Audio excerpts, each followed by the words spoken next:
Bonjour, ici Sébastien pour DVD French Only. Aujourd'hui, je vais vous parler du coffret DVD Jean Gabin, coffret numéro 3, comprenant les films Maigret tend un piège de 1958, Maigret et l'affaire Saint-Fiacre de 1959 et Le Tueur de 1971. Tour à tour paysan, ouvrier, homme du monde ou gangster, Jean Gabin a régné sur le cinéma français comme un monstre sacré. Il est l'un des rares acteurs qui aura traversé les âges du 7e art depuis le muet jusqu'à la couleur.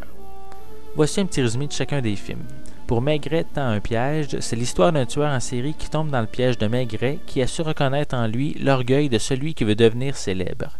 Mais un autre crime de même nature est commis alors que le suspect est sous les verrous. Pour Maigret et l'affaire Saint-Fiacre, c'est l'histoire d'une comtesse qui fait appel à Maigret, mais qui meurt de cause apparemment naturelle. Mais comme elle avait reçu une lettre lui annonçant sa mort, le commissaire n'y croit pas et commence son enquête.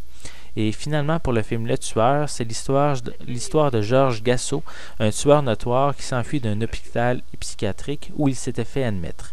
Le commissaire Le Guen le poursuit, mais il trouvera de nombreux cadavres sur sa route. Les trois films traitent d'enquêtes policières et les films de Maigret proviennent d'une série de films avec le même personnage sans nécessairement être une suite entre les films.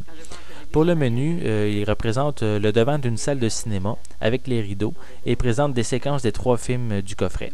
Les seules options disponibles sont de sélectionner les scènes des longs métrages. La piste sonore est la même pour les trois, soit le français mono, et il n'y a aucune option de sous-titres. Le format d'image est plein écran pour le film Maigret tend un piège et panoramique pour les deux autres films. Avant d'avoir visionné les films du coffret, je connaissais absolument pas Jean Gabin et j'ai vraiment été impressionné par sa prestance à l'écran. Les enquêtes sont très bonnes et reposent sur le jeu des acteurs. La finale des films est très bonne.